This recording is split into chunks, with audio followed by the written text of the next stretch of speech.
Les images rappellent celles de Lampedusa en Italie. À bord d'embarcations surchargées, ils sont des milliers à espérer rejoindre les îles Canaries.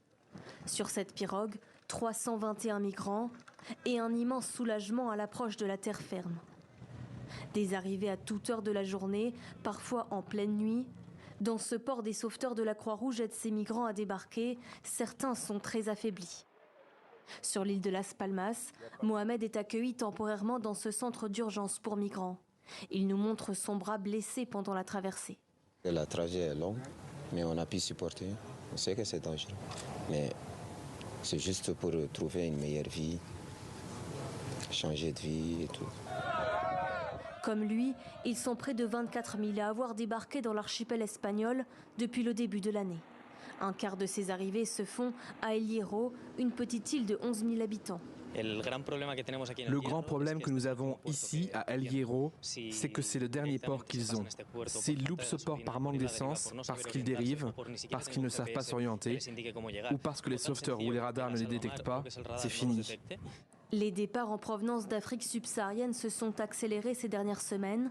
Les contrôles au large du Sénégal et de la Mauritanie se sont renforcés, amenant les passeurs à prendre plus de risques. Les pirogues surchargées dérivent ou chavirent. De nombreux migrants n'atteindront pas les côtes. À quelques mètres des touristes qui profitent de la plage, ce jeune migrant ghanéen pense à ses amis partis sur un autre bateau. Deux de mes amis. Nous ne les trouvons nulle part.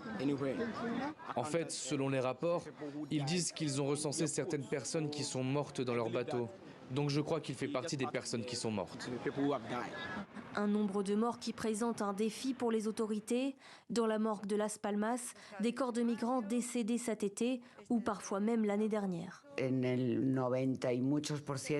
90% des cas ou plus, les corps restent non identifiés et ne sont réclamés par personne.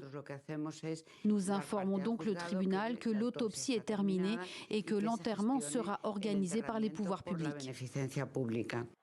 Dans les cimetières, les sépultures de personnes inconnues et d'enfants qui ne reverront pas leur famille.